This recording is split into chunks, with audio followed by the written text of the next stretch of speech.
Hello friends, स्वागत है आपका अपने YouTube channel new academy official में। उम्मीद करते हैं आप लोग अच्छे होंगे और अपनी पढ़ाई को बेटर ढंग से कर रहे होंगे। तो फ्रेंड्स, आज हम लोग जो है एनालिसिस करेंगे STA senior technical assistant previous year paper में सामान्य अध्ययन के बारे में हम लोग देखेंगे कहाँ से कितने प्रश्न जो है आए हुए थे। सामान्य अध्ययन देखेंगे आज के वीडियो में। इसके बाद हम देखेंगे कल के वीडियो में देखेंगे कृषि से जो 80 क्वेश्चन जो कृषि से आए हुए थे उनका अध्ययन करेंगे। इससे पहले एक छोटी सी रिक्वेस्ट है, अगर आप चैनल पे नए हैं चैनल को सब्सक्राइब करें और बेल आइकन दबा लें ताकि जो है न्यू अपकमिंग जो वीडियो हैं उसका नोटिफिकेशन आप तक पहुंच सके। ठीक है फ्रेंड्स, तो आइए हम लोग शुरू करते हैं। देखिए, इसमें पेपर में देखते हैं क्या था। पेपर में 2 घंटे थे। 2 घंटे में कितने प्रश्न थे? 2 घंटे में टोटल कितने थे? 120 प्रश्न थे, जिनमें से आपका पूछा गया था, पेपर फर्स्ट की बात कर रहा हूँ, जिनमें से पूछा गया सामान्य अध्ययन 40 प्रश्न, जो कि आज हम लोग उसके बारे में डिटेल में जानेंगे, एनालिसिस करके कहाँ से कितने प्रश्न जो है किस सब्जेक्ट से कितने प्रश्न बने हुए थे। इसके बाद जो है भाग 2 में क्या था, कृषि था, 80 प्रश्न था। इसकी और एक और जानकारी बता देना चाहते हैं कि इसकी मेरिट जो है प्री की मेरिट कितनी गई थी, तो 40% गई थी डेवलपमेंट ब्रांच की। ठीक है, तो डेवलपमेंट ब्रांच में यानी कि सब लोग आ जाते हैं। तो कितनी परसेंट गई थी हार्टिकल्चर को छोड़ करके, तो 40% आ गया था। मतलब 120 का 40% निकालेंगे लगभग, तो आ जाएगा 48%, मतलब 48 प्रश्न। 120 में 48 प्रश्न। आप समझ सकते हैं कि कितना आसान तरीके से अगर आप मेहनत करते हैं तो आप जो है सीनियर टेक्निकल असिस्टेंट आने वाले टाइम में बन सकते हैं। ठीक है फ्रेंड्स, तो आगे हम लोग बढ़ते हैं, प्रश्न देखते हैं। ये रहा 2 घंटे में 120 प्रश्न करना था। निगेटिव देख लेते हैं, निगेटिव भी जानना जरूरी था। कितने निगेटिव हैं? 1/3। 1/3 यानी कि 3 अगर प्रश्न आपके गलत हैं तो एक प्रश्न जो है आपका सही प्रश्न जो है काट लिया जाएगा। ठीक है, 1/3 नेगेटिव थी। 2 घंटे टाइमिंग था और 120 प्रश्न थे, जिनमें से मेरिट कितनी गई थी, प्री की मेरिट कितनी गई थी, 40% गई थी डेवलपमेंट ब्रांच की। यानी कि डेवलपमेंट ब्रांच में आपके सॉइल साइंस हुआ, जीपीबी हुआ, एंटोमोलॉजी, ये सब आ जाते हैं। और अलग कैटेगरी वाइज जो है अलग रैंक बनी थी, लेकिन इसमें जो है प्री के लिए सभी को एलिजिबल कर लिया गया था। जो कि मिनिमम मेरिट कितनी होती है, 40% ही होती है। तो 40% पर ही सब लोगों को बुलाया गया मिनिमम मेरिट। तो आप जान रहे हैं कि आप जो है प्री में आप क्वालिफाई हो सकते हैं आसान तरीके से अगर आप मेहनत करते हैं तो। आइए हम देखते हैं, प्रश्न देखते हैं कहाँ से कितने प्रश्न बने हुए थे, उनके बारे में हम लोग देखते हैं। देखिए, अब हिंदी में देखते हैं। तो पहला प्रश्न क्या था? पहला प्रश्न आप लोगों को कई बार क्लास में बताए हैं कि जियोग्राफी में आप लोगों को क्या क्या तैयार करना है। ठीक है, अगर आप चैनल पे नए हैं आप प्लेलिस्ट में जा कर के देख सकते हैं, सारी चीज़ें पढ़ाई गई हैं। तो निम्न में से कौन सी झील 2 राज्यों के बीच जो है सीमा साझा करती है? तो कौन सी हो जाएगी आपकी? पुलिकेट लेक जो होता है आंध्र प्रदेश, जिसे ये पूर्वी तट होगा, ये पूर्वी, ये हो गया पूर्वी तट, ये हो गया तमिलनाडु हो गया, इसके बाद आंध्र प्रदेश है। तो इसी के बीच में क्या है अपनी जो है दोनों सीमा के बीच में कौन सी? यही पुलिकेट जो है लेक है। कहाँ पड़ती है? तो आंध्र प्रदेश और जो है तमिलनाडु के बॉर्डर पर पड़ती है। ठीक है, क्लास में आप लोगों को बहुत अच्छे तरीके से बताए हैं, आप लोग वहाँ से इसके डिटेल में जान सकते हैं। अब इसके बाद जो है दूसरा प्रश्न आता है मैथ का है। दूसरा प्रश्न क्या आ गया? मैथ का है। मैथ में देखेंगे, इसका आंसर बता देते हैं। अब इसका आंसर क्या हो जाएगा? बी ऑप्शन हो जाएगा, 2 का बी हो जाएगा। ठीक, तीसरे प्रश्न में आते हैं। निम्नलिखित में से किस फिल्म ने जो है 67वें राष्ट्रीय फिल्म पुरस्कार 2021 में सर्वश्रेष्ठ फीचर फिल्म पुरस्कार जीता? तो किसने जीता था? धनुष ने जीता था। ठीक है, इसके बाद आगे बढ़ते हैं।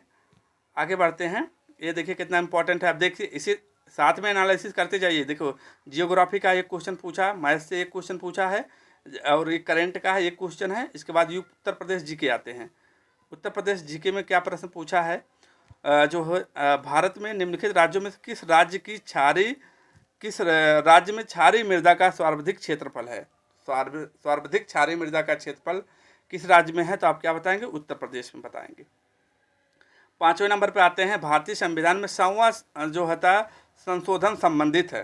तो आप जानते हैं 101 क्लास में बताए हैं, 101वां जो है संविधान संशोधन करके जो है जीएसटी को जो है 2006 में जोड़ा गया, 2016 में जोड़ा गया। और 2015 में क्या था जो होता है 100वां संविधान संशोधन 2015 में करके बांग्लादेश की भूमि हस्तांतरण कर दिया। तो 100वां संविधान संशोधन पूछा है तो इसका आंसर क्या हो जाएगा, बी हो जाएगा। ठीक है, जीएसटी जो है 101वां संविधान संशोधन, दोनों को ध्यान रखिएगा। आगे बढ़ते हैं, ये देखो मैथ का क्वेश्चन है, 6 नंबर का मैथ का क्वेश्चन है, तो इसका आंसर क्या हो जाएगा, डी हो जाएगा। ठीक है, इसका आंसर क्या हो जाएगा, डी हो जाएगा। आपको जो है इसका पीडीएफ जो है टेलीग्राम चैनल पे भेज देंगे, आप लोग वहाँ से इसका जो है निकाल करके देख सकते हैं, यहाँ से भी देखना ज़रूरी है। इसके बाद आते हैं प्रश्न नंबर 7 पे आते हैं। 7 का आंसर जो है देखिए, आत्मकथा है सुरेश रैना की। कौन सी आत्मकथा है, तो 7 नंबर का ऑप्शन जो हो जाएगा डी हो जाएगा, बिलीव हो जाएगा। ठीक है, भारत का पहला नाभिकीय ऊर्जा संयंत्र जो है साइंस से क्वेश्चन पूछा गया है, तो कौन सा हो जाए, तारापुर महाराष्ट्र में है। ठीक फ्रेंड, आगे बढ़ते हैं, 8 नंबर का हो गया। इसी आगे बढ़ते हैं हम लोग, देखते हैं 8 नंबर का हो गया तारापुर। इसके बाद देखिए, गैर सेलुलोज रेशे का उदाहरण है। 9 नंबर का गैर सेलुलोज जो होता है रेशे का उदाहरण है, तो कौन से, देखिए सेलुलोज में आ जाए तो कहूँगा रेयान हो गया, जूट हो गया, लिनन हो गया, नायलॉन जो होता है गैर सेलुलोज है। तो इसका आंसर क्या हो जाएगा आपका, डी 80 ऑप्शन हो जाएगा, नायलॉन हो जाएगा। ठीक है, इसके आगे बढ़ते हैं, 10 नंबर में देखते हैं, तो निम्न में से कौन सा मृदा क्षरण का कारक नहीं है, मृदा क्षरण का कारक नहीं है, तो वनो उन्मूलन हो गया। ठीक है, लोकसभा में आंग्ल भारतीय समुदाय के सदस्यों के लिए आरक्षित सीटों की संख्या कितनी थी, अब देखिए जो कि अब है नहीं, कितनी थी, तो 2 थी। ठीक है, आगे बढ़ते हैं, 12 नंबर प्रश्न मैथ का है, आप लोग जो है सॉल्व कर लीजिएगा। इसका आंसर जो है बता देते हैं, इसका आंसर जो है 12 का डी हो जाएगा। आते हैं 13 नंबर प्रश्न में आते हैं। 13 नंबर पे आप आंसर देख लीजिए, 13 नंबर का आंसर क्या है, डी है। ठीक है, 14 नंबर प्रश्न क्या था, निम्न में से कौन से नीति आयोग के 7 स्तंभों में शामिल नहीं है, नीति स्तंभ के 7 स्तंभों में शामिल नहीं है, कौन सा ऑप्शन हो जाएगा, इसका ऑप्शन हो जाएगा डी हो जाएगा, रोजगार हो जाएगा। ठीक है, आते हैं 15 नंबर के प्रश्न पे आते हैं। 15 नंबर में देखते हैं, उत्तर प्रदेश निम्न से किस जिले की सीमा उत्तराखंड, हरियाणा तथा हिमाचल प्रदेश के साथ नहीं मिलती है। आप लोगों को यूपी जीके की क्लास में काफ़ी बार बताए गए हैं, ये जो है हमारा उत्तर प्रदेश है, इस तरीके का हमारा उत्तर प्रदेश का मानचित्र है, ये मानचित्र हो गया, इस तरीके कुछ बना है, गाय की तरीके से है। आप जानते हैं उत्तर प्रदेश सबसे उत्तरी जिला कौन सा, सहारनपुर है, पश्चिमी जिला शामली है, और पूर्वी जिला बलिया है, दक्षिणी जिला कौन सा है, ये जो है सोनभद्र पड़ जाता। तो आप देखिए यहाँ उत्तराखंड हो गया, यहाँ जो है हिमाचल प्रदेश हो गया, और यहाँ हरियाणा हो गया। तो क्या पूछा है, किस जिले का उत्तराखंड, हरियाणा और हिमाचल प्रदेश के साथ सीमा साझा करती है, तो सहारनपुर करती है। ठीक है, आगे बढ़ते हैं, राकेट संरक्षण के सिद्धांत पर कार्य करता है, तो संवेग संरक्षण के सिद्धांत पर कार्य करता है। इसके बाद 17 का आंसर हो जाएगा नागपुर हो जाएगा। ठीक, आगे बढ़ते हैं हम लोग इसी तरीके से।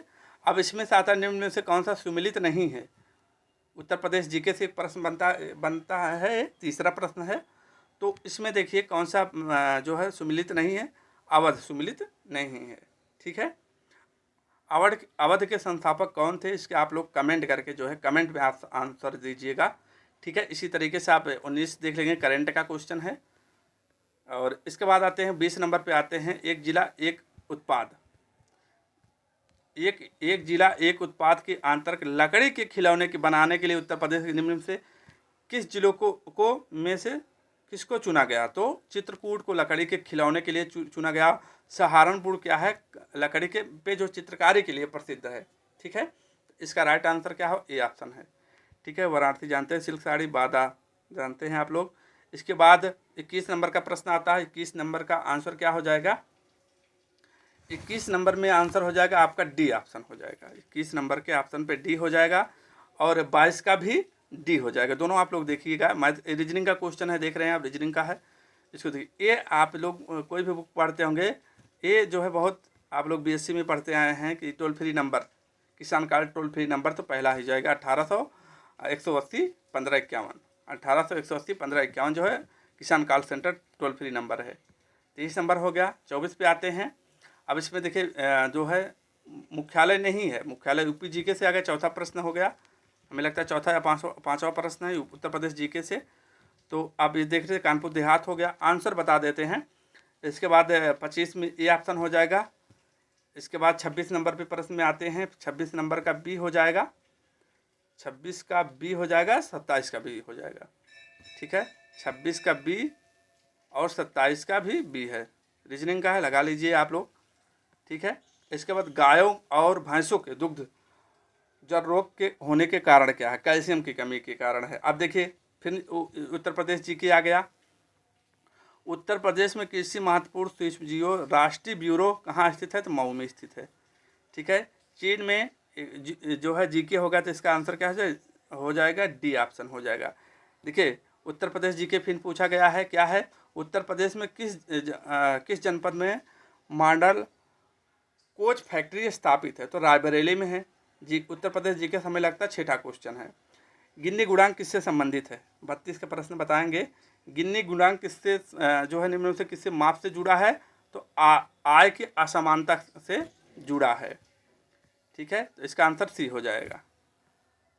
32 हो गया। अब आते हैं हम लोग उत्तर प्रदेश। देखिए उत्तर प्रदेश फिर जो है पूछा गया है, दोबारा प्रश्न पूछा गया 7 नंबर का। जो है उत्तर प्रदेश निम्नलिखित किस जिले में संतरे का उत्पादन सर्वाधिक होता है? बीईओ में भी पूछा गया था, सहारनपुर है।